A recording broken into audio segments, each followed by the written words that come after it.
guys, Shane the Train back with another video, and today we'll be making my chicken fried steak with the kick.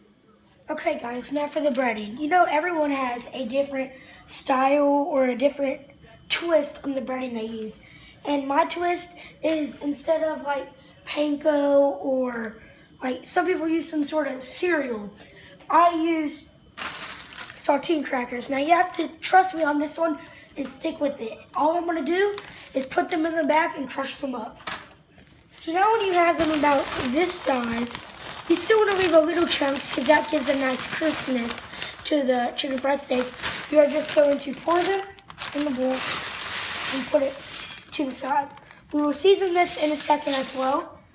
And now all we are going to do is just add some flour. And this will be breading our chicken fried steak with. And then I'm just going to crack two. Now I have my breading done. So now I like to always have a Texas kick to my chicken fried steak. So here I'm just going to add a little crushed red pepper to each one of the elements. Not much, but you do want that little kick in there. What is any chicken fried steak without the meat you use? My preference in meat is cube steak. You can use round steak, but I just think cube steak is a better flavor. So trust me guys, even if they do say pre-tenderized, you always need to tenderize them a little more. So now that I tenderized my meat a little more, I just cut in half. So here's the order I like to use when I batter. First, I'm gonna go with the egg. Get it nice and coated. And I'm gonna go straight into the flour. Get the flour all nice and coated as well. And don't be afraid to get dirty as well. It's okay if you get a little flour on your hands. So now I have that nicely coated. I'm gonna go back into the egg where I started. Just a good light coat. And then go straight into the breadcrumbs. Or not breadcrumbs, I'm sorry, saltine crackers. And you want to get a good amount of these as well.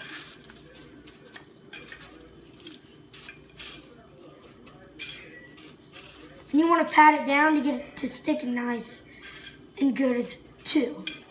So there you have it. Now I'm just going to fry this in a smoking hot skillet. I'll be back to you when I have the rest done.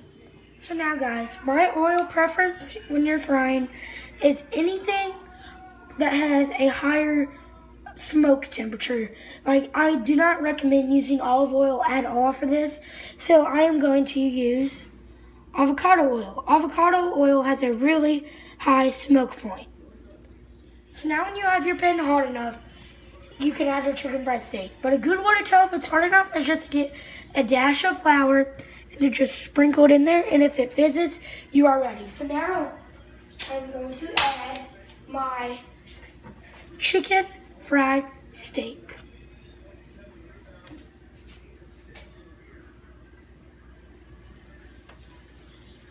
And you want to hear that sizzle because that means your pan is nice and hot. So now when you let it cook for about a minute to 2.5 minutes, you flip it over. And now you have a beautiful golden brown crust. So now it looks about done. Going on each side, I am going to put it in the oven to stay warm.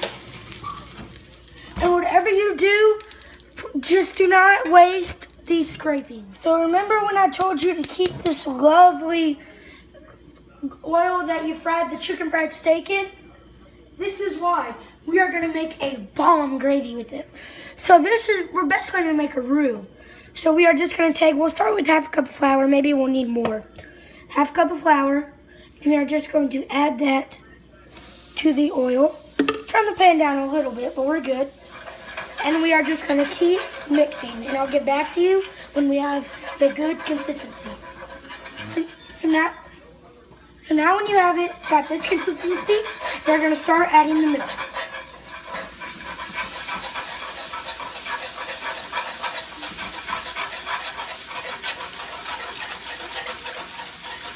So you're gonna add that much and just keep mixing. And you may need more depending on how thick you like your gravy. So you just want to keep mixing until it is about this consistency. And remember when I told you in Texas we like to do everything with the kid. So I already know it's gonna need some more seasoning. So I add a sprinkle of salt, and I told you red pepper. About a good a fourth a teaspoon, somewhere around there.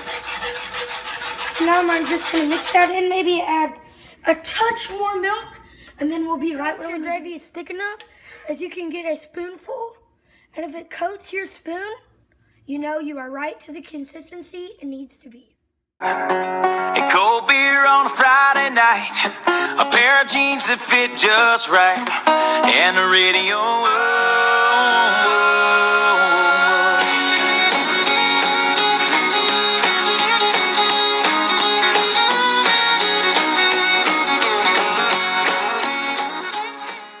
So there you have it, guys. A beautiful chicken fried steak with the pan gravy.